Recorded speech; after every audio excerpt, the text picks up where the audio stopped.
No one in the Polaris lounge that morning knew that the man in the grey hoodie, sitting quietly by the window, held in his hands the fate of the very airline they were about to fly. If they had known, perhaps they wouldn't have looked at him with such condescending eyes. But prejudice is always blind. It needs no reason, only habit. The sounds of the LAX VIP lounge blended into a symphony of the elite. The soft clink of crystal glasses, the smooth hum of suitcase wheels gliding over polished marble, the murmured talk of stocks, real estate, and upcoming vacations in the Maldives. Everything was expensive, even the silence. Amid that world, Jordan Mercer, 42, sat alone in a black leather chair, his hands gently clasped around a bottle of water. No champagne, no forced smiles. The light reflected off his calm, determined face, eyes sharp and calculating, as if quietly measuring the entire world. But from a distance, he was just another man of color in a hoodie, blending into a sea of Italian suits and Rolex watches. A flight attendant approached, her voice trained to please the wealthy. "Sir, would you like to try a glass of Dom Perignon?" Jordan smiled faintly. "Thank you, water will do." She nodded, but in her eyes flickered a brief flash of confusion and then disdain. In this place, rejecting luxury was almost a sin. He lowered his gaze to his tablet. Numbers filled the screen. Logistics reports, price charts, contracts awaiting his approval. With a single signature, Ascend Air would secure a $50 million annual deal with Vidian Dynamics, the tech empire Jordan had built from a small garage 15 years ago. A deal that could raise Ascend's stock value by 30%. But what no one knew was that today, Jordan was the one testing them. He hadn't told anyone about this trip, hadn't used his private jet, and hadn't booked the ticket under his real name. He'd bought a first-class seat himself, using a personal card, under the simple alias J. Mercer. No security, no assistance. Just a man who wanted to see for himself if the airline he was about to invest in truly lived up to the premium service culture it so proudly advertised. Naomi Blake, his trusted COO, had warned him, "Jordan, you're really flying alone. If they recognize you." "Better if they don't," he'd replied. "When people think you're just a nobody, that's when they show who they really are." And today, that truth was about to surface. At the next table, a man in a suit muttered to his friend, "I swear, they let anyone into this lounge now. Look, a hoodie, probably a lost college kid." Jordan heard it. He didn't look up. He didn't react. He just smiled faintly. He had heard those words 1,000 times, at university, in boardrooms, even from investors before they'd seen his signature. But this time, he didn't need to argue. He just needed to observe. Sunlight poured across the glossy floor. Outside, an Ascend Air jet was being towed to the runway, its silver fuselage gleaming with the blue wing logo, the company's pride. Jordan tilted his head, eyes thoughtful. Everything had been calculated. If their service lived up to the standard, they would earn the deal. If not, they would lose everything. The boarding call sounded. Jordan rose, slinging over his worn leather backpack, the same one he'd carried since his startup days. He walked between rows of leather chairs, passing by a few judgmental glances. Someone murmured, "Can't believe who they let into first class these days." He didn't respond. He just smiled. If they knew who he was, they'd be the ones offering him a seat. But as always, Jordan preferred to let people reveal themselves. At the gate, the attendant scanned his ticket and paused. First class. She looked up, slightly surprised, but the expression quickly vanished, replaced with a professional smile. "Have a pleasant flight, sir." Jordan nodded. "Thank you." He stepped into the first-class cabin. Quiet, luxurious, the scent of new leather mingled with warm cedar. Seat 1A, the very front, spacious like a private suite. He placed his bag down, buckled his seatbelt, and closed his eyes. Not to rest, but to listen.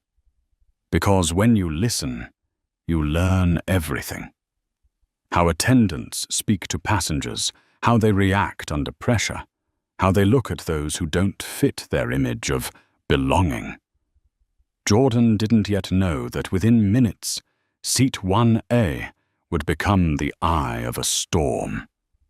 And that storm, a woman with blonde hair, a sharp voice, and an inflated sense of power, was about to arrive. At the front of the cabin, Tessa Ward, 30-4, the lead flight attendant, was reviewing her list of first-class passengers. She bit her lip when she saw the name J. Mercer. Unfamiliar, not on the VIP roster. Must be an upgrade error, she thought. But instead of verifying, she ignored it. Too busy chatting with Victoria Hale, 40R6, a long-time Platinum member, wife of Hale Logistics CEO, and notorious for demanding Seat 1A, as usual. "Ms. Hale, you'll be in 1A again today, right?" Victoria smiled coolly. "Of course. They know me. No one would dare sit there." If only she knew that the man in her seat could erase her entire company with a single tap of his screen. Jordan opened his eyes, glancing toward the window. The plane's engines began to hum softly. He inhaled, calm, collected. Part of him was curious. Part of him sensed what was coming, that this flight wouldn't just test a company's service, but expose an entire mindset, a world that confused status with worth. Ascendair Flight 715 was ready for takeoff. Somewhere between the clouds, prejudice was about to meet its reckoning. The soft squeak of suitcase wheels brushed against the carpet as the first passengers boarded the plane. The lighting in the first-class cabin was warm and luxurious, designed to make people forget they were 30,000 feet above the ground. But for 42-year-old Jordan Mercer, every detail here was data. Every action, every tone of voice, every glance. Each was part of the field test he had designed for Ascendair. Sitting quietly in Seat 1A, the one closest to the cockpit, he opened his tablet to review the final metrics of a multi-million-dollar deal. Outside, sunlight glinted off the aircraft's metallic body, reflecting through the window. In that calm silence, he could already sense the chill of something about to unfold. A sharp, high-pitched voice sliced through the quiet. "Excuse me, what is going on here?" Jordan looked up.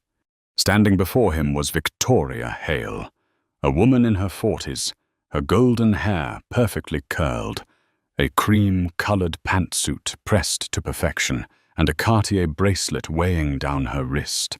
Her eyes were cold, her lips tight, the look of someone accustomed to commanding, not asking. "This is my seat," she declared firmly. Jordan blinked, his tone polite but steady. I'm sorry, but my ticket says 1A. He held out his boarding pass, the line Seat 1A, first class clearly visible. Victoria didn't even glance at it. Impossible. I always sit in 1A. They know that. The system must have glitched. Her voice carried a mix of irritation and arrogance, as if his mere presence there was a personal insult. Tessa Ward, the lead flight attendant, approached. The professional smile on her face was tight, hiding a flicker of panic in her eyes. "Is there an issue, Mrs. Hale?" "There is," Victoria snapped. "Someone's sitting in my seat. Handle it." Tessa turned to Jordan, her tone courteous but hesitant. "Sir, may I see your ticket, please?" Jordan wordlessly handed it over. She checked it, frowning. "Yes, this is indeed Seat 1A. She turned back to Victoria. "Mrs. Hale, may I see your ticket, please?" Victoria scoffed, rummaging through her Hermes bag. "I don't need to prove anything. Everyone here knows I'm always assigned this seat. Probably a system error." Then she tilted her chin toward Jordan. "He can sit in 2A. It's identical. It's just that this seat isn't meant for someone like him." The last line fell like a thin, sharp blade through the air. Jordan felt the subtle shift in the cabin as eyes turned toward him, half curious, half disapproving. He didn't get angry. He simply looked at her with calm, almost pitying composure. "Ma'am," he said slowly, "I don't wish to argue, but this is the seat I paid for, and I intend to sit in it." Victoria's lips curled. "How disrespectful." She turned to Tessa. "Fix this now. I have an important meeting in Seattle. I don't have time for this nonsense." The invisible pressure settled on Tessa's shoulders. She hesitated, then chose the easier path instead of the right one. "Sir," she said softly but firmly, "Seat 2A behind you is also first class. If you would kindly move, we can depart on time." Jordan lifted his gaze, eyes steady and cold. "I understand, but I paid for this seat, and I will not move." The silence that followed was heavy. Passengers exchanged glances, murmurs, raised brows. In Tessa's mind, the fear of delay outweighed the fear of doing wrong. "Sir," she lowered her voice, "if you refuse to cooperate, I'll have to call the captain." Jordan nodded. "Go ahead." His calm tone unnerved her more than defiance ever could. Moments later, Captain Martin Keene, 58, appeared. His silver hair was neatly cropped, his demeanor radiating the authority of a man too accustomed to control. He scanned the cabin, his eyes landing on Victoria first. "Mrs. Hale, I'm sorry for the inconvenience. We'll take care of this immediately." Then he turned to Jordan, avoiding direct eye contact. "Sir, could you please move to the next seat? This is our protocol in cases of duplicate assignments for VIP passengers." "Which protocol?" Jordan asked, voice low and sharp. "An internal one," Keene replied, his tone evasive. "Otherwise, we'll have to ask you to disembark." The entire cabin froze. A first-class passenger being threatened with removal simply for not being elite enough. Jordan met the captain's gaze. "I'm not causing a disturbance. I'm sitting in the seat I purchased. If you want me off, go ahead." In that instant, their eyes locked, one man clinging to outdated authority, the other grounded in the quiet confidence of someone who truly understood where power came from. Finally, Keene exhaled heavily, eager to end the standoff. "I'm sorry, sir, but we must maintain our schedule." Jordan said nothing. He unbuckled his seatbelt, rose calmly, and retrieved his old leather backpack from the overhead bin. He didn't raise his voice, didn't argue. He simply said, "All right." He moved to seat 2A. Victoria sat down in 1A, muttering, "That's better. Things would be simpler if people just knew their place." Tessa smiled, bending to pour her champagne. "Enjoy your flight, Mrs. Hale." Jordan sat quietly behind them, eyes fixed on the window. A beam of sunlight cut across his face, cold, serene, unshaken. Outside, the plane began to taxi down the runway. Inside, a lesson worth $50 million had just been recorded. He opened his tablet, accessing the secure Vidian Dynamics channel. A message flashed across the screen. Jordan Mercer. "Naomi, cancel all negotiations with Ascend Air. Effective immediately. Naomi Blake." Reason? Jordan. Data confirmed. He set the tablet down, the corner of his mouth lifting, not in triumph, but in disappointment. As the plane lifted off, the first-class cabin trembled softly. Tessa poured wine for Victoria, while Jordan, in silence, began dismantling Ascend Air's future, line by line. The engines rumbled softly as Ascend Air Flight 705 lifted off the ground. The skyline of Los Angeles stretched beneath it, the clouds drifting lazily, as if unaware that inside the first-class cabin, a quiet storm was beginning to form.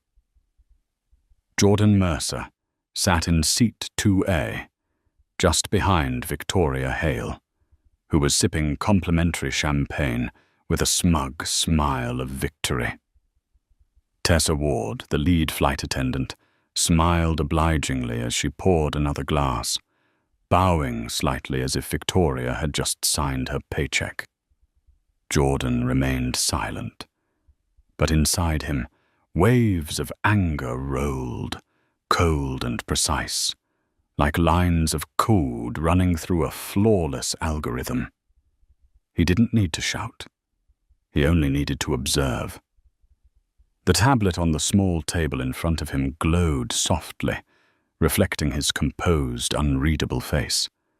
On the screen was the secure internal chat of Vidian Dynamics. Jordan.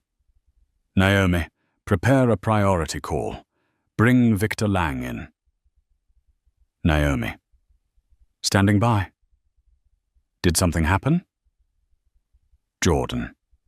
"No. Just a failed experiment." His fingers moved across the screen, deliberate and steady. Jordan. "Terminate all negotiations with Ascend Air. Effective immediately. Victor Lang. Legal." Confirmed. "Official reason?" Jordan. "State clearly. Evidence of discriminatory conduct and a service culture misaligned with Vidian standards." Those few lines were a death sentence for an entire company. One tap of send, and more than $50 million in annual revenue for Ascend Air vanished into thin air. Jordan leaned back and closed his eyes. He could hear Victoria laughing, her voice sharp and shallow as she told Tessa, "You see, some people need to be reminded of their place in this society." The words cut through him like a blade, stirring old memories. 10 years earlier, at his first investor meeting, a white partner had said something almost identical. "You're talented, but looking at you, I just don't see a CEO." Back then, Jordan hadn't argued. He had bowed his head. Then he built Vidian Dynamics from nothing, and turned those same men into clients. Now, hearing those words again, he didn't bow. He opened his email and composed a short message to his COO, Naomi Blake. Jordan. Redirect all focus to Apex Airlines. Call Olivia Park. If she can arrange a virtual meeting within 1 hour after I land, the contract is hers. No negotiation. He pressed send. A single decisive line drawn between two worlds, those who respect and those who belittle. In front of him, Tessa Ward was still trying to project professionalism. She chatted softly with Victoria, occasionally glancing back at Jordan. In her mind, one thought repeated, I did the right thing. She's the VIP. I can't risk my job over some nobody. She didn't know that the nobody sitting behind her had just erased her company's name from a multi-million-dollar partnership list. Captain Martin Keene stepped out of the cockpit, glanced over the cabin, and whispered to Tessa, Everything good? Handled, she replied quickly. He moved. Good. Stay on schedule. I don't want any trouble. He turned away, not realizing he had just signed the death warrant for his own career. As the plane reached cruising altitude, sunlight flooded through the windows. Jordan opened a video call. Naomi Blake's face appeared, focused, composed. You all right? She asked. Jordan nodded slightly. I am. But Ascend Air isn't. Naomi fell silent for a moment before asking, What happened? Jordan explained, briefly, without emotion. The looks, the tone, the subtle contempt, the moment the captain had threatened him, the way that woman had spoken down to him. He didn't embellish. The truth itself was enough to condemn. On the other end, Naomi's jaw tightened. Her voice turned cold. Understood. I'll have legal send the termination letter within 30 minutes. Jordan added, Make sure it includes this. Vidian Dynamics does not partner with organizations that tolerate discrimination. This isn't a service failure. It's a moral failure. He ended the call and leaned back, eyes fixed on the horizon beyond the glass. Clouds drifted by, white, silent, and weightless, just like his thoughts. In the front cabin, Victoria was talking to Tessa about her new mansion in Malibu. My husband just bought it, she said proudly. We only choose the best. Jordan smiled faintly, not in amusement, but irony. Her version of the best had just been erased from Vidian's preferred client list. Karma, he thought, didn't always need time. Sometimes it just needed a strong Wi-Fi signal. 30,000 feet above the ground, Jordan Mercer was performing corporate surgery in silence. Each tap of his fingers was cold, calculated, irreversible. Within the hour, Ascend Air had lost the largest contract in its history. He opened his notes and typed one final observation. Observation. When power is placed in the wrong hands, service collapses. Conclusion. Ascend Air, unfit for partnership. He closed the tablet, his gaze lifting toward the front cabin, where Victoria was still enjoying her illusion of triumph. She didn't know that at that exact moment, her husband's career was crumbling below. Jordan whispered softly to himself, I didn't need to win back the seat. I took back something greater, the truth. He leaned back, eyes half closed. Outside, sunlight broke through the clouds, casting a streak of gold across his face, as if the sky itself bore witness to the rise of a man once underestimated. His anger had cooled, but its power was moving, silent, unstoppable, and irreversible. And far ahead, on the cold ground of Seattle, those who had underestimated him were about to learn that sometimes karma lands faster than the plane itself.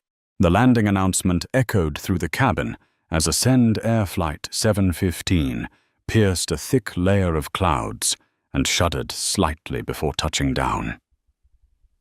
Inside first class, the air felt frozen in place. Jordan Mercer sat motionless, his gaze fixed on the window, his expression calm to the point of intimidation. Everything was already in motion. The report, the termination letter, the communication plan, all prepared and waiting. The moment the plane's wheels hit the Seattle runway, the verdict would be delivered. Up front, Victoria Hale stretched, satisfied, wearing the smugness of someone who thought she had won. She didn't know that smile would be the last of her privileged life. "Thank you, Tessa," she said, placing her glass down. "You handled that very professionally." Tessa smiled. "It was my pleasure, ma'am." Jordan heard every word, but he didn't look back. He didn't need to. The price had already been set. When the plane came to a stop and the soft ding signaled it was safe to remove seatbelts, the first-class passengers stood up, retrieving their luggage and chatting casually. Jordan remained seated. He never rushed to leave first, especially when he was the one controlling where they were all headed. Victoria glanced over her shoulder, noticing him still seated, and smirked. "At least this time you know your place." Jordan looked up, his voice calm and eerily steady. "You're right," he said softly. "I know exactly where I stand." When most passengers had gone, Jordan finally rose. He slung his worn backpack over his shoulder, adjusted his grey hoodie, and walked out. But instead of heading for the exit, he saw Naomi Blake waiting near the gate, flanked by two men in dark suits. The COO of Vidian Dynamics had flown ahead on the company jet just to be there for this moment. "You're here," she said, her tone cool, skipping any formal greeting. Jordan nodded. "Everything ready?" Naomi tilted her head slightly. "Legal and media are set. But there's one thing left. Do you want to do it yourself?" His eyes sharpened. "Yes." Some people need to hear it directly. In the distance, Raymond Wu, Ascend Air's regional manager, rushed toward them, sweat beading on his forehead, phone clutched tightly in hand. His face drained of color when he saw Jordan and the Vidian team waiting. "Mr. Mercer, I just received the termination notice. There must be some kind of misunderstanding." Jordan said. "Nothing." His gaze went past Raymond, toward the flight crew emerging from the jet bridge. Captain Martin Keene pulled his suitcase along, Tessa Ward walking beside him, chatting lightly with a colleague. They had no idea what awaited them. Naomi gave a subtle nod to a member of the legal team. The man stepped forward. "Captain Keene, Ms. Ward," he said evenly. "Mr. Mercer would like a word." Both of them stopped. Keene frowned. "Mercer who?" Jordan stepped forward. "That would be me." Tessa froze for a split second. She looked at him closely, the hoodie, the old backpack. But his eyes were different now. Cold, sharp, unforgiving. "Is there a problem?" Keene asked, his voice edged with defiance. Jordan met his gaze, his tone low but cutting through the terminal like thunder. "Yes, a $50 million problem." The air went still. Raymond Wu went pale, glancing around nervously. "Mr. Mercer, perhaps we should speak privately." Jordan waved him off. "No need for privacy. Everyone should hear this, because this is a lesson worth remembering." He stepped closer, facing Keane and Tessa directly. "I'm Jordan Mercer, CEO of Vidian Dynamics. I flew with you today, not to be served, but to see how Ascend Air treats its passengers." Silence. Tessa's mouth fell open. Keane stood frozen, his posture stiff as stone. Jordan continued, his voice calm, but each word hit like a hammer. "You had a chance to show what your company truly stands for. Instead of fairness, you chose favoritism. Instead of service, you chose judgment. And instead of respecting people, you chose status." He turned toward Raymond Wu, whose hands trembled as he clutched his phone. "Mr. Wu, the termination letter between Vidian Dynamics and Ascend Air was sent to your CEO, Peter Caldwell, 10 minutes ago. The reason? Discrimination and violation of corporate ethics." Raymond's voice broke. "Oh my God, Mr. Mercer, please, we can renegotiate." Jordan cut him off. "There's nothing left to negotiate. You didn't just lose a contract, you lost trust." He turned back to Keane and Tessa, his gaze sharp as glass. "You didn't know who I was, and you didn't need to. But you should have known that every small action carries a consequence. Today, I don't need to fire anyone. I just fired your company's future." His voice was slow, steady, and cold. "I'm not angry. I'm disappointed. Because even at 30,000 feet, I could see the depths of prejudice buried in an airline that calls itself the most elite in America." Tessa's lips trembled. I was just following policy, sir." Jordan nodded slightly. "Bad policy breeds bad choices, but I hope you remember this. Sometimes the only thing standing between a person and losing everything is a single fair decision." He turned and walked away. Naomi and the legal team followed in silence.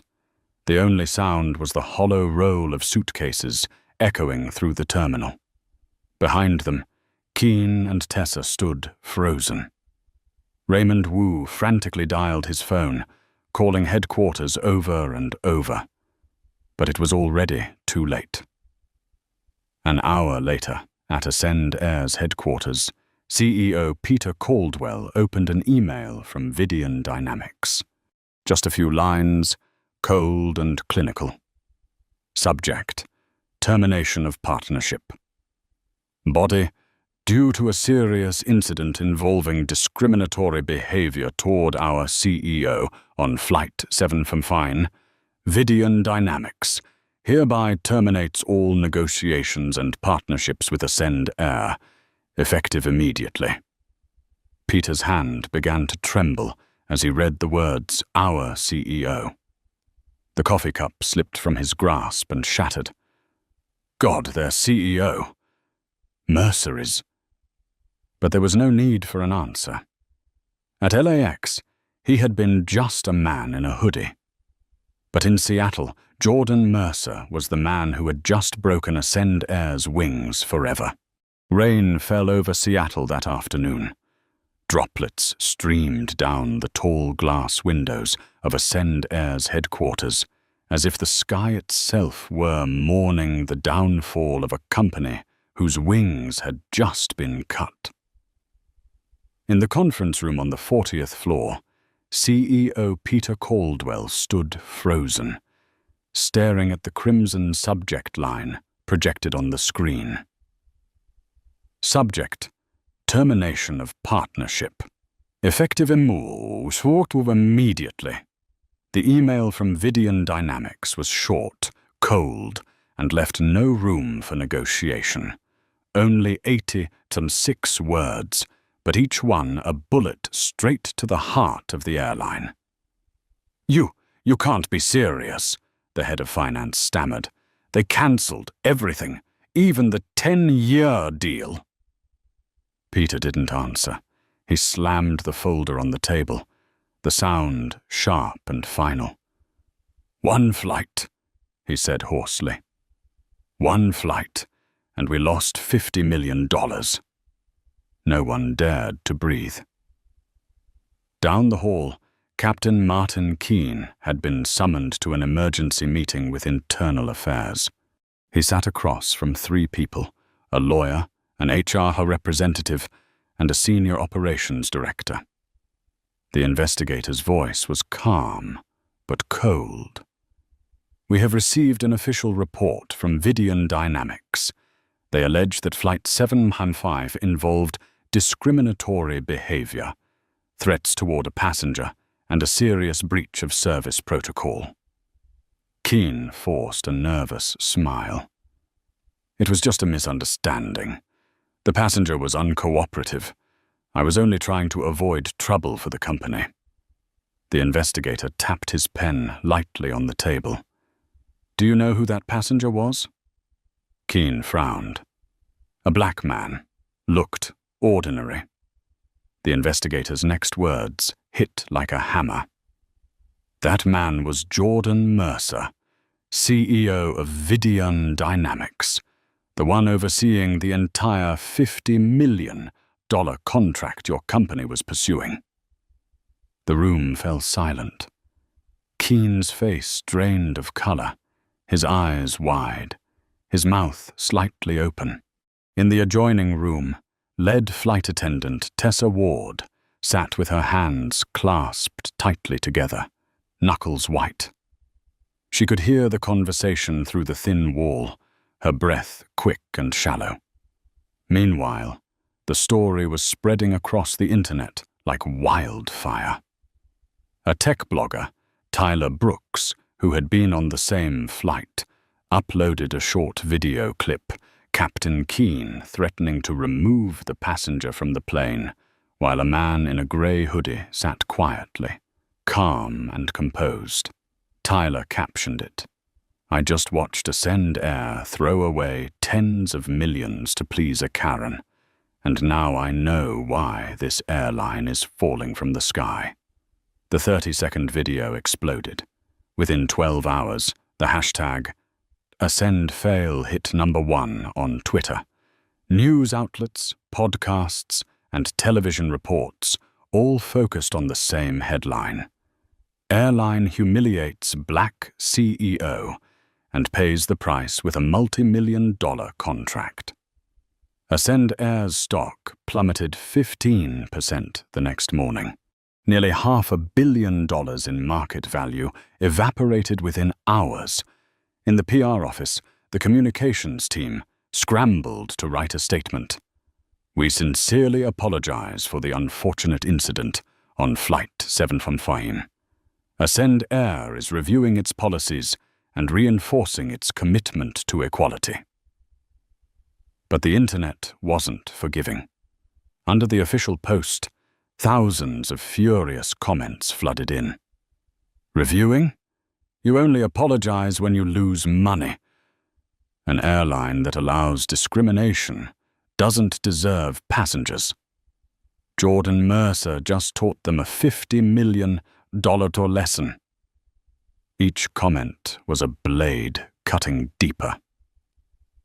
3 days later, the board of directors held an emergency meeting. The atmosphere was suffocating, like a courtroom before sentencing. One senior member glared at Peter Caldwell. "You allowed a CEO to be humiliated on your plane. This isn't just a lost contract, it's a lost reputation. Do you really think the market will ever trust us again?" Peter tried to keep his voice steady. "We've launched an internal review. Captain Keene and Ms. Ward have been suspended. But the damage is—" "Not damage," another member interrupted sharply. "A catastrophe. The stock is in free fall. Corporate clients are cancelling en masse. If we don't act now, Ascend Air will be bankrupt in 6 months. A vote was taken. The result? Peter Caldwell was removed as CEO effective immediately. The news spread through the building like wildfire. Employees whispered in the hallways, fear in their eyes. Tessa Ward was called to HR, handed a letter of indefinite suspension. As she left the building, no one said goodbye. Captain Keane, once respected, quietly filed for early retirement to avoid being terminated. In just 3 days, 2 people who once embodied Ascend Air's standard of excellence had become the faces of its downfall. Across the city, inside the glass office of Vidian Dynamics, Jordan Mercer read the headlines about Ascend Air. Not with joy, not with gloating, but with a deep, reflective silence. Naomi Blake entered, placing a new folder on his desk. "They signed," she said. "Apex Airlines. No negotiation, no conditions." Jordan nodded. "Good.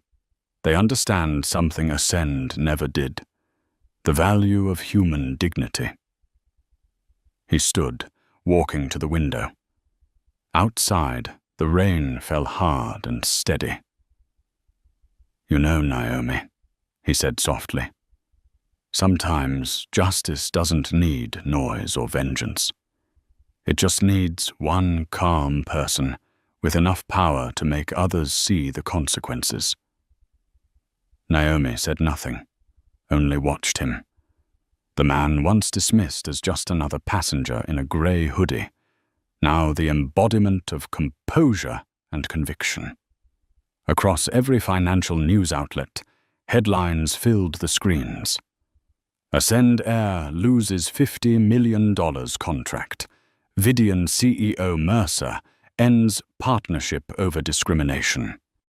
The most expensive fall in aviation history. And on social media, one comment was shared hundreds of thousands of times. Sometimes the man kicked out of seat 1A is the same man who can shut down the whole airline. Jordan read it, a faint smile forming on his lips. He didn't need revenge. He only needed the truth to be seen. Because justice, when done right, never needs to shout. A week after the media storm, the world believed Ascend Air had already hit rock bottom. But karma never stops at an apology. It spreads like oil on water, seeping deep until it ignites at the moment people least expect. In Vidian Dynamics' new office, Naomi Blake entered with a thick folder in hand. "There's something you should see." Jordan Mercer looked up. "Ascend again?" Naomi shook her head. "No. Hale Logistics." The name made Jordan raise an eyebrow. Hale Logistics? How are they connected? Naomi opened her laptop and turned the screen toward him. A vendor list appeared. On line 17 it read, "Hale Logistics, Tier 3 vendor, Synapse component supplier." Jordan narrowed his eyes. "Stephen Hale?" Naomi nodded. "Yes, husband of Victoria Hale, the woman who kicked you out of seat 1A. The room fell silent. Outside, Seattle's rain drummed steadily against the glass, grey and heavy, as if announcing another reckoning. Jordan leaned back in his chair, arms crossed. "How long have they been a supplier?" "Nearly 3 years. They provide transport components for the Synapse project, roughly $12 million a year." Jordan nodded slowly. "I remember. Always on time, competitive pricing. But now," he paused, his eyes turning cold, "now their moral value no longer aligns with Vidian's." Naomi understood exactly what that meant. "You want to invoke the ethics clause?" Jordan's voice was sharp, decisive. "Immediately." That same morning, Victor Lang, Vidian's head of legal, received direct instructions. Draft a termination letter to Hale Logistics, effective immediately. The reason? Severe ethical violations and damage to brand integrity through the conduct of a company representative. Within hours, the letter was sent. Across the city, Stephen Hale, CEO of Hale Logistics, was in a meeting with his executive team when his assistant burst through the door, pale and trembling. "Mr. Hale, urgent email from Vidian." Stephen grabbed his tablet and read quickly. His eyes widened. His entire body went rigid. "We hereby terminate the partnership between Vidian Dynamics and Hale Logistics, effective immediately." He read the last line aloud. The reason?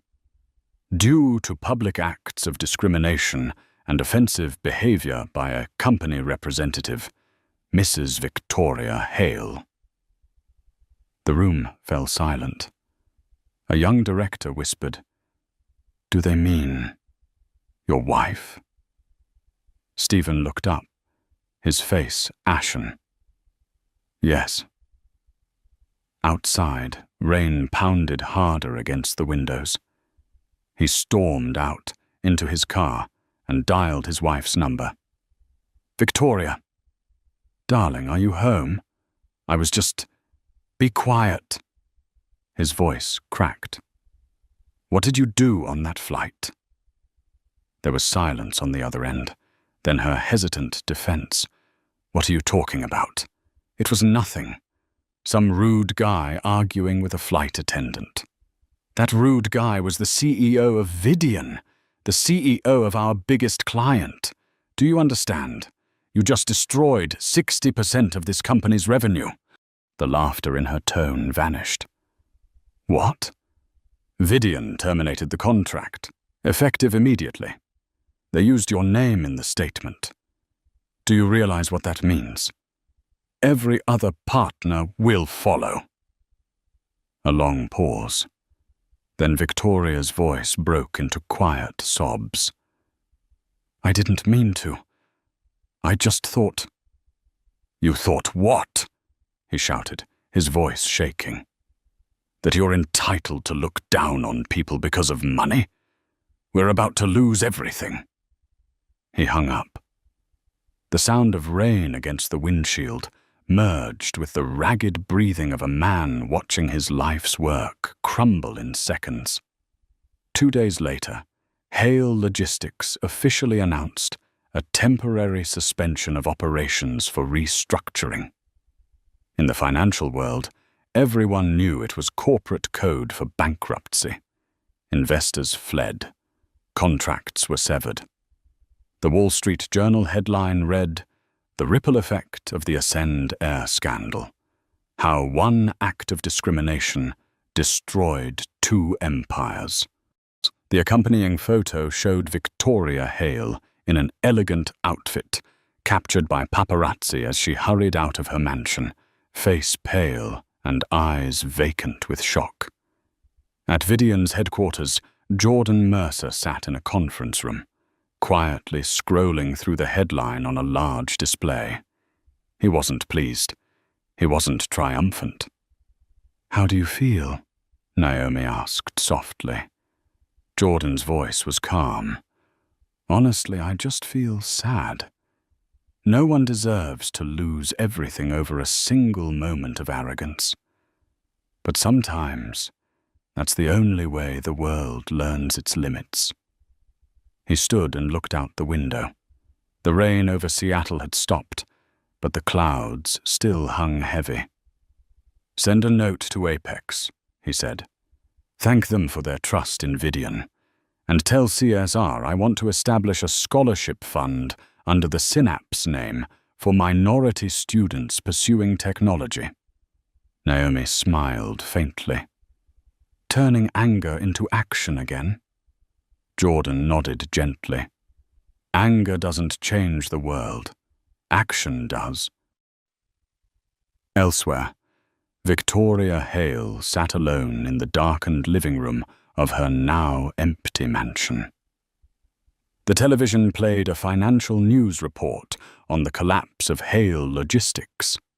The anchor ended with the line, "And this has become the most expensive lesson in the history of logistics. There is no first-class seat reserved for arrogance." Victoria turned off the TV. The last drop of wine reflected dim light in her glass. Outside, the wind blew the door ajar, letting in the cold night air. For the first time in her life, she felt small. Far above the city, an Apex Airlines jet glided through the clouds, its beacon blinking in the dark. Inside, Jordan sat by the window, calm, the dim cabin light outlining his composed face. He looked out at the layers of clouds rolling like a vast white ocean. Naomi's final words before he left still echoed in his mind. "You know, Jordan, karma doesn't come to punish. It comes to correct." He smiled faintly. Beyond the window, the sky was wide, quiet, and clearer than ever. 6 months had passed since Flight 715, the event that shook the entire aviation industry. Ascend Air had plummeted like a bird with broken wings, losing contracts, losing credibility, losing the very soul of its brand. Yet within the ashes, something was stirring, struggling to be reborn. On a Monday morning, Naomi Blake entered the CEO's office at Vidian Dynamics with a white envelope in hand. "Letter from Ascend," she said, her tone neutral. "Sent by their new CEO, Daniela Costa." Jordan looked up, his brows slightly furrowing. "They're still standing?" Naomi nodded. "Barely, but yes. It seems they're trying to redeem themselves." He took the envelope and opened it. The handwriting was neat, deliberate, without flourish. "Dear Mr. Mercer, I am Daniela Costa, the new CEO of Ascend Air. I am not writing to ask for our contract back, but to thank you. Your actions, though ruthless to us, were the medicine this company desperately needed. We allowed arrogance and privilege to blind us, and you exposed that sickness with surgical precision. I would like to invite you to meet our new leadership team, not to negotiate, but to listen. We do not seek pity. We seek truth. Please help us see what we were once too blind to recognize." Jordan read the final line, then set the letter down, his eyes deep in thought. Naomi watched him for a moment before asking quietly, "You're not planning to go, are you?" Jordan remained silent. Outside the window, Seattle greeted the morning with a soft drizzle. He lifted his cup of coffee and spoke in a low voice. "Naomi, do you know what I believe in most?" "Justice," she answered without hesitation. He shook his head. "No, evolution. Justice is where it begins. Evolution is what keeps us from repeating our mistakes." Naomi frowned. "You mean you're going?" Jordan nodded. "Yes, not for them. For those who come after me. So they'll never have to sit in seat 2A just because of their skin color or their clothes." 3 days later, at the discreet and elegant pool-free hotel in downtown Seattle, a private meeting was arranged. No reporters knew about it. No cameras, no PR team, no spokespersons. Just a small round table between two forces that had once stood as adversaries, Vidian Dynamics and Ascend Air. The meeting room was designed in minimalist Zen style. Grey walls, an oak table, and a large window overlooking a stone garden. Everything was calm, understated, far removed from the glossy boardrooms where decisions were once ruled by cold numbers. At precisely the scheduled time, Jordan and Naomi entered. Waiting to greet them was Daniela Costa, a 50-year-old woman with cropped hair and eyes that carried both gravity and grace. She wore no makeup, no excess. Beside her sat 4 of Ascend's new executives: Priya Menon, head of HR, Lucas Romero, COO, Helen Zhou, legal advisor, and Miguel Stone, head of flight services. Daniela rose to shake Jordan's hand. The handshake was firm, sincere, free of pretense. "Thank you for coming," she said. "We don't deserve your time or patience, but we hope to hear the truth, from start to finish, without evasion." Jordan looked around the room.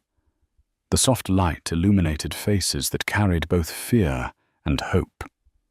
He sat down, folded his arms, and spoke with calm strength. "I didn't come here to lecture.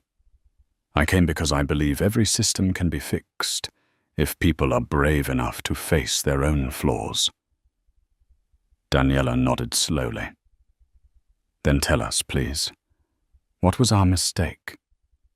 Jordan met her gaze. "It wasn't just that incident, not just the captain or the attendant. Your mistake lies in the power structure you built yourselves. You created a culture that glorified status instead of dignity, that rewarded flattery instead of fairness, that trained employees to bow to privilege instead of teaching them to recognize humanity." The room was silent. Priya took rapid notes. Lucas lowered his head. Jordan continued, his words slicing through the still air. "I don't blame Tessa or Keane. They were products of a distorted system.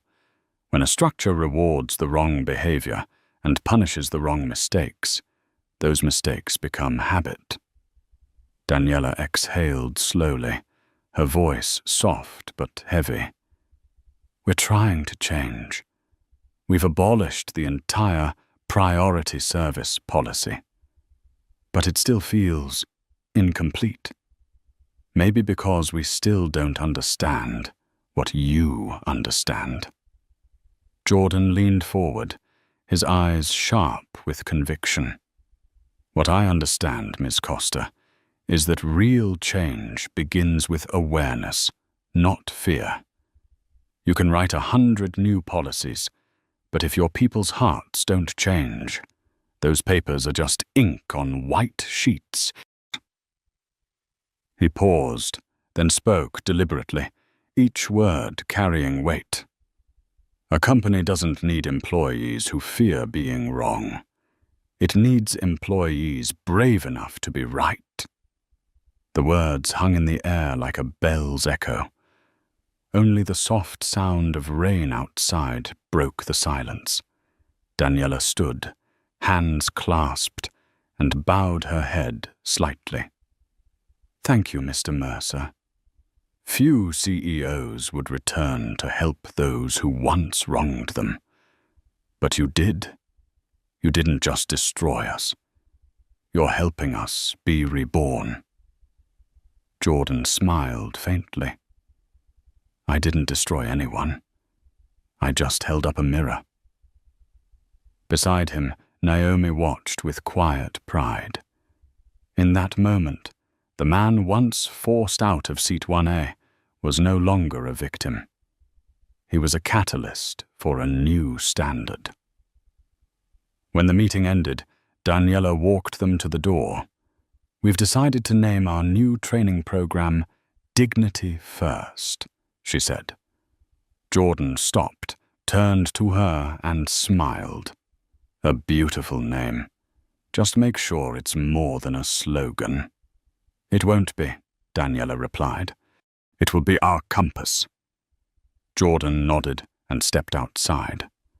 The rain had stopped. A faint sunlight pierced through the clouds, casting a warm glow over the quiet stone garden. A single white flower had bloomed among the dry pebbles, small, fragile, but unyielding. Jordan looked at it and whispered, "Sometimes the most beautiful thing isn't victory.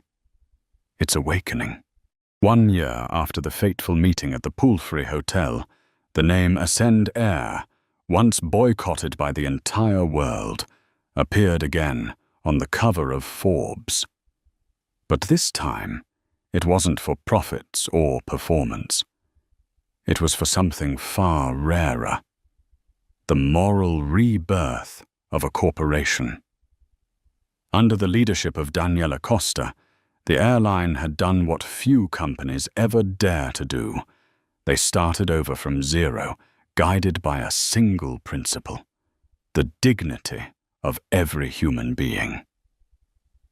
That morning, in the boardroom on the 20th floor of their new headquarters, sunlight streamed through the glass wall, illuminating the words engraved across the main hall. Dignity first. Every human being deserves respect.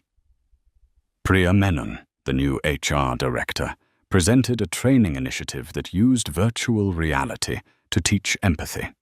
On screen, a flight attendant experienced what it felt like to be insulted for their appearance, skin color, or gender. To feel, rather than simply be told, what it means to be devalued. "We can't teach compassion through manuals," Priya said firmly, "but we can make people feel it." Lucas Romero, head of operations, added, "We're also introducing a lifetime no-fly list, not for violence, but for abuse of status. If a passenger disrespects a crew member, they have no seat on any Ascend flight." The room was silent for a few seconds, then filled with applause. Daniela nodded, her eyes glimmering with conviction. "Do it, and make it public. No more hiding. The moment we dare to say no to what's wrong, that's when our brand finally gains real worth." Over the next 6 months, the aviation industry witnessed something unprecedented. Ascend Air launched its zero tolerance for status abuse policy. Every flight attendant now had the right to refuse service to any passenger who insulted another, regardless of their elite membership or VIP title. At first, the media was skeptical. How could a company once accused of discrimination now take the opposite stand? But then, new stories began to spread. A viral TikTok video showed a middle-aged man berating a flight attendant for slow champagne service. The attendant smiled calmly and said, "Sir, Ascend Air does not serve passengers who insult our crew. If you wish to continue this flight, please adjust your attitude." The clip hit 20 million views in just 24 hours. The comments poured in. Ascend Air really has changed. "This is the first airline that makes me feel human dignity actually matters."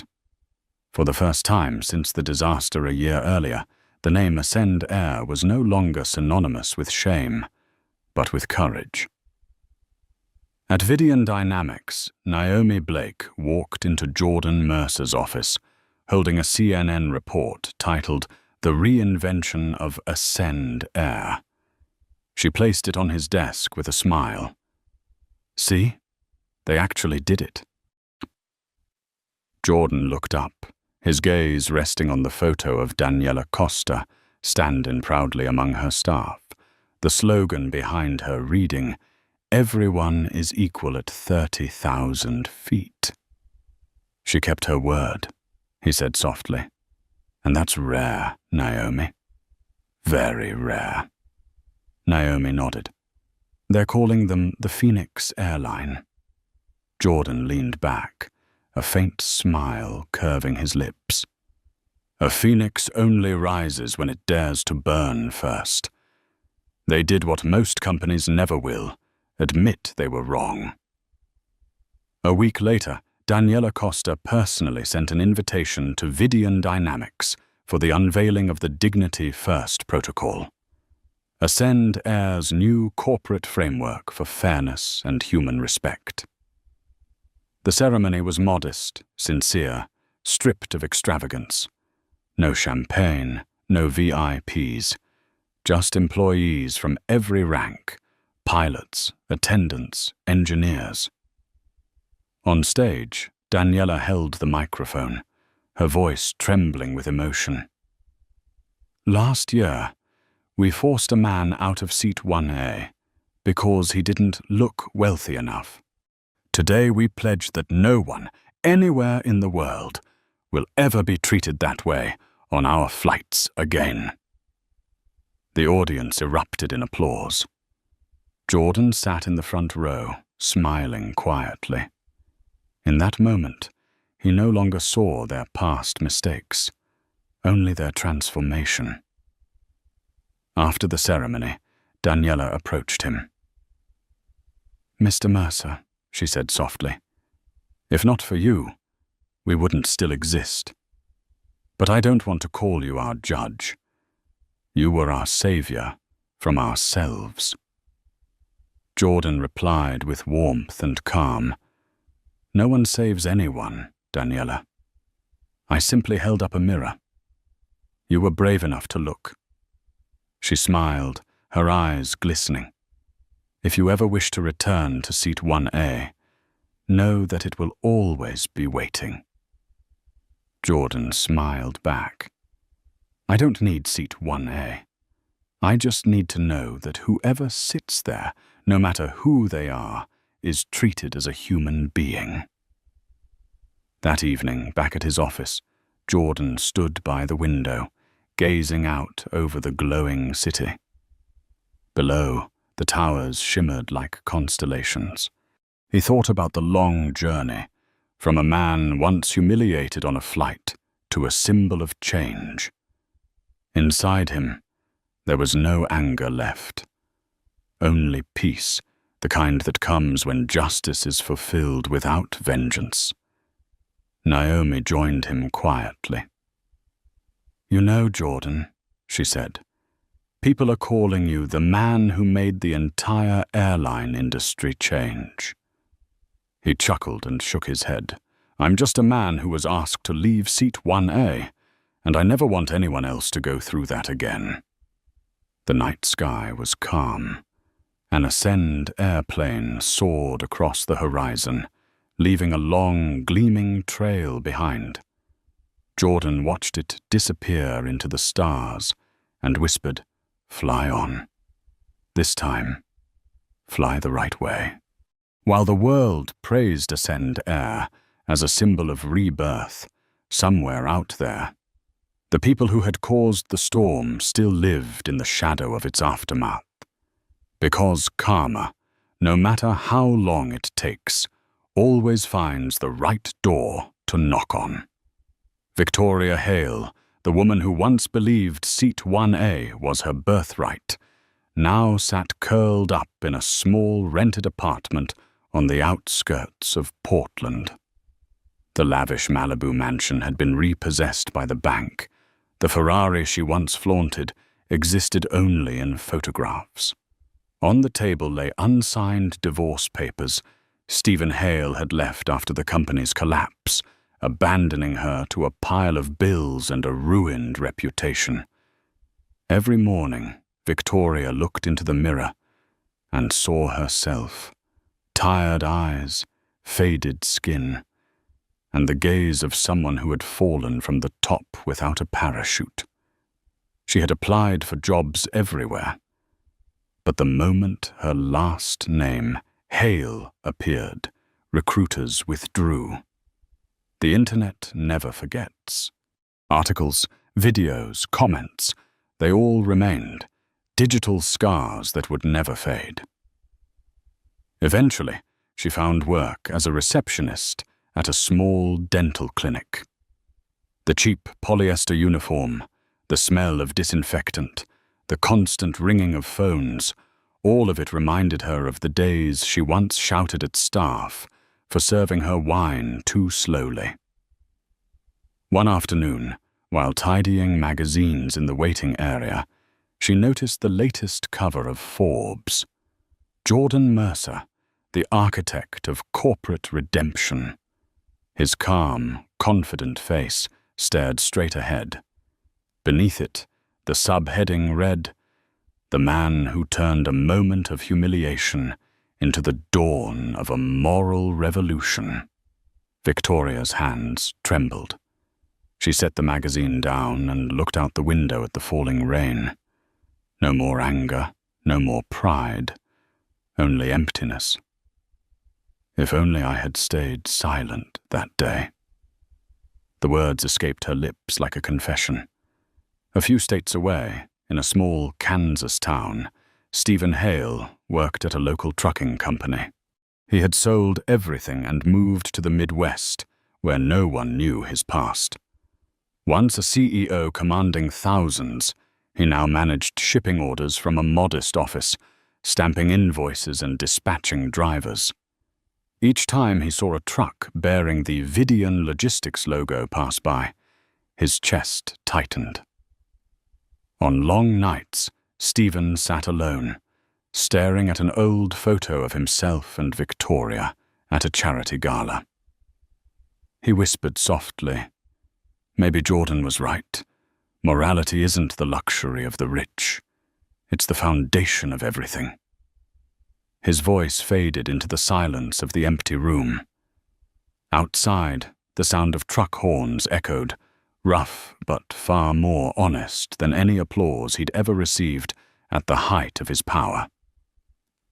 As for Tessa Ward, the flight attendant who had once handled the situation on Flight 715, she now worked as a cashier at a discount store in Phoenix. Each morning, as she unlocked the register, she was haunted by the memory of that icy cabin, the moment she looked into Jordan Mercer's eyes and saw not anger, but disappointment. She had applied to several airlines, but none would hire her. Her name was flagged on internal no-hire lists, a silent sentence that followed her through the industry. Now, whenever a former passenger walked into the store, she simply lowered her head. Once a middle-aged man recognized her and said, "Weren't you a flight attendant? I remember you from that video."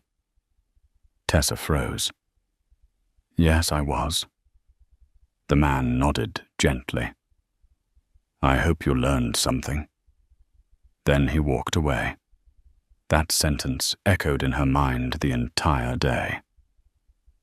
Meanwhile, Captain Martin Keene, the man who once prided himself on being the guardian of order in the skies, now lived quietly with his wife in rural Oregon. His pilot's license hadn't been revoked, but no airline would hire him. Occasionally, when a plane crossed the sky above, he looked up, nostalgia flickering in his eyes. I should have trusted the truth, he thought.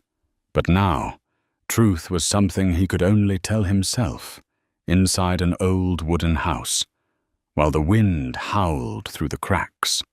As for Ascend Air, its rebirth continued. A year later, the company had regained nearly 70% of its pre-crisis revenue. But more importantly, it had won back public trust. The media called it the Dignity Revolution. Business schools began including the Ascend Vidian case in ethics and leadership curricula, labeling it a defining example of leadership ethics and crisis recovery. In the main hall of Ascend's headquarters hung a poster bearing a handwritten quote from Jordan Mercer himself. "A company becomes truly great only when its people respect others. Not because they are customers, but because they are human." That evening, Jordan stood on the balcony of his high-rise apartment, gazing at the glowing lights of Seattle. Beside him, Naomi Blake was scrolling through her phone. "You know," she said softly, "people are calling you the CEO of conscience." Jordan chuckled, his voice light as the night breeze. "Conscience isn't a title, Naomi. It's a duty." His eyes lifted toward the horizon, where streaks of light moved slowly across the sky. An Ascend air jet passing above, leaving a white trail behind. "Do you hear it?" he asked. Naomi frowned slightly. "Hear what?" "The engine," he said. "I used to hear only noise. Now, I hear hope." Naomi smiled quietly, watching him.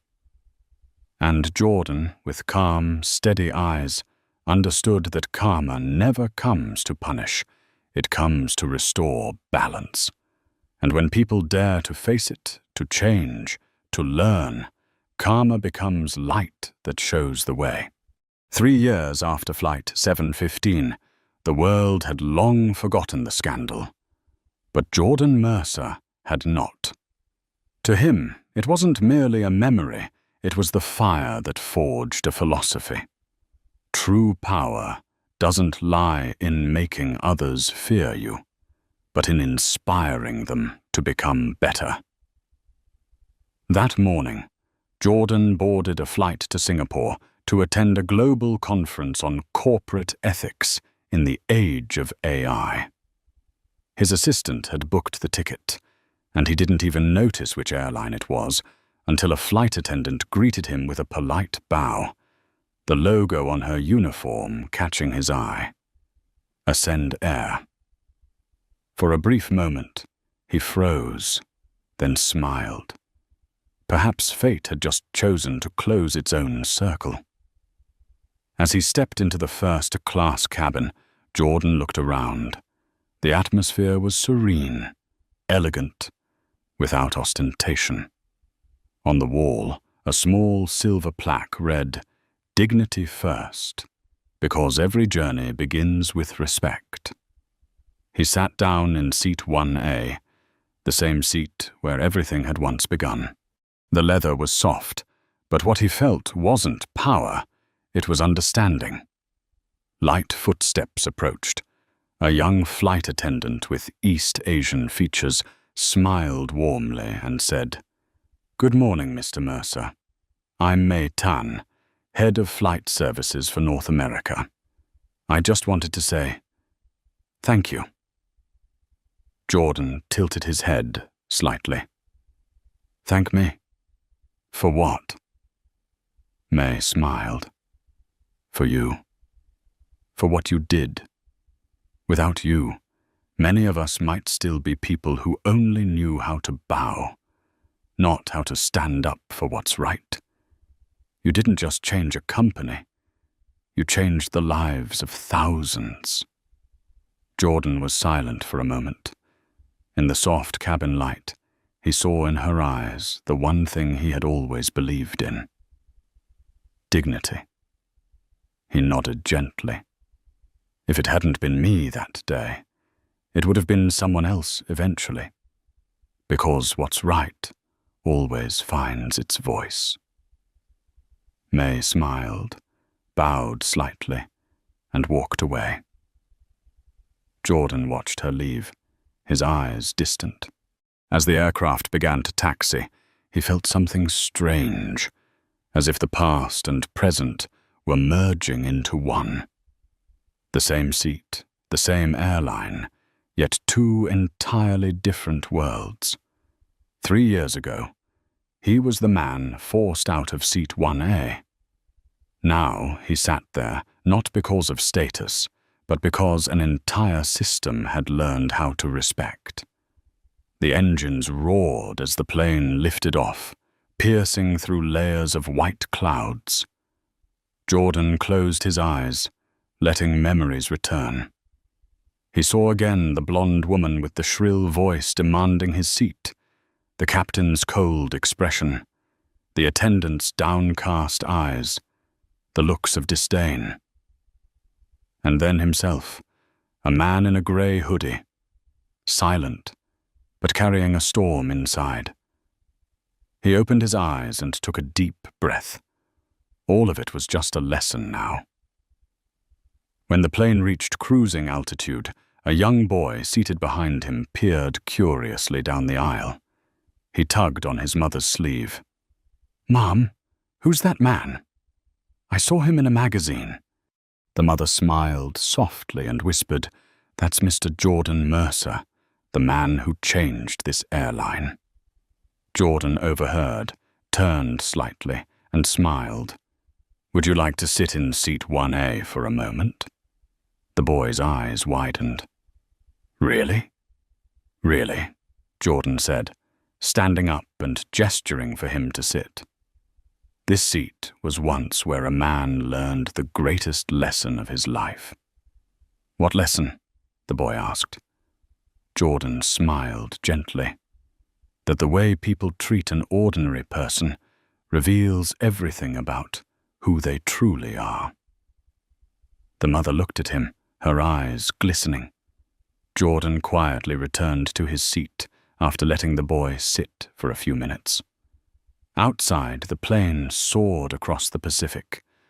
Sunlight streamed through the window, casting a warm reflection across Jordan's face.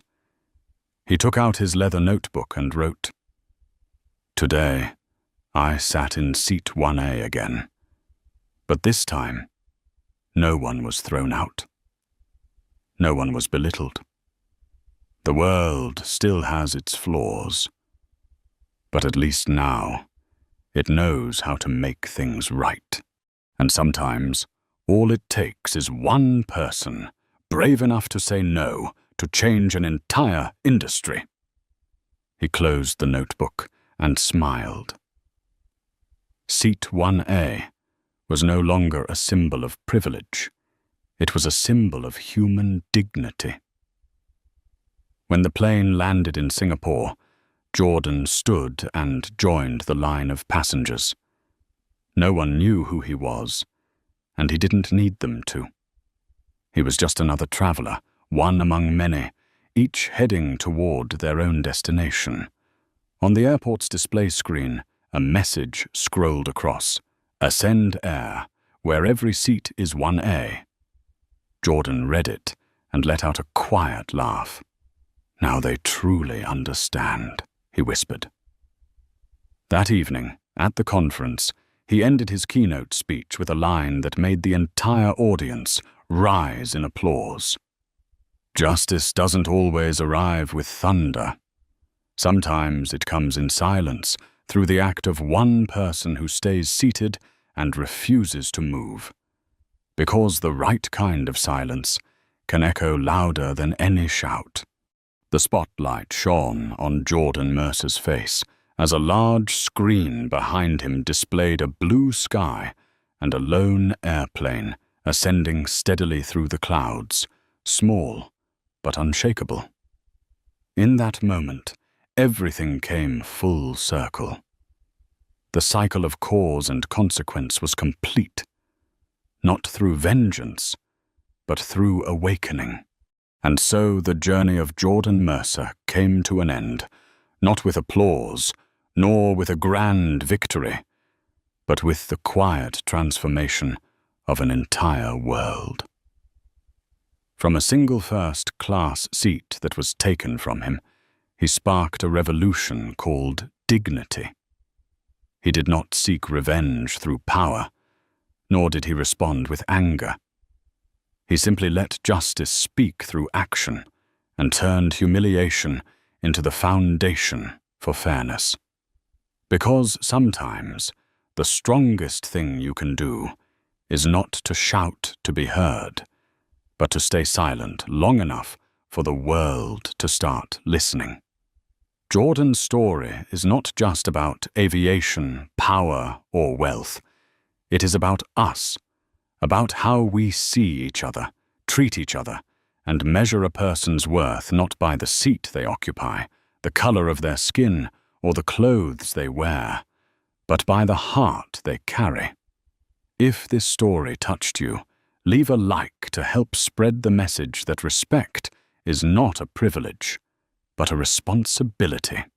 Don't forget to subscribe so you won't miss the next stories, where justice always finds its voice, and human dignity always stands above everything else. And if you believe the world only becomes truly better when every seat is seat 1A, comment below with just 3 words. Dignity first.